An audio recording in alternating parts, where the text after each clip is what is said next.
Hello everyone, welcome back to Priyanka's kitchen. ఇవాళ మనం దోశలోకి పచ్చడి ప్రిపేర్ చేద్దాం. అల్లం పచ్చడి చాలా బాగుంటుంది ఫ్రెండ్స్. అల్లం తీసుకొని వాష్ చేసి సన్నగా ముక్కలు చేశాను. అవి మా చెట్లో కాసే పచ్చిమిరపకాయలు బాగున్నాయి కదా.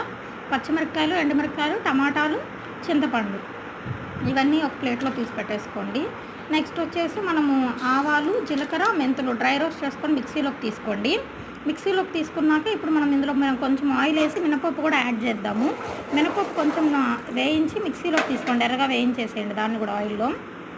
తర్వాత ఎండుమిరపకాయలు, పచ్చిమిరపకాయలు వేసి వేయించి మిక్సీలోకి తీసుకోండి. అల్లం ముక్కలు నెక్స్ట్ ఒక్కొక్కటి మనం పెట్టుకున్నాం కదా, టమాటాలు, చింతపండు, తెల్లగడ్డ, ఉప్పు, ధనియాల పొడి, కొంచెం ఇంగువ వేసేసి బాగా బజ్జీలాగా అయ్యేలాగా బాగా దగ్గర పడినిచ్చేసేయండి. తర్వాత దీన్ని పక్కన పెట్టుకొని చల్లార్చుకొని దాన్ని ఒకసారి మిక్సీ పట్టేసేయండి. ఆ తర్వాత దీన్ని కూడా వేసి మిక్సీ పట్టేసేయండి. మనం మినీ దోశలు వేసాను చూడండి, వాటిలోకి అయితే సూపర్గా ఉంటుంది. Bye bye.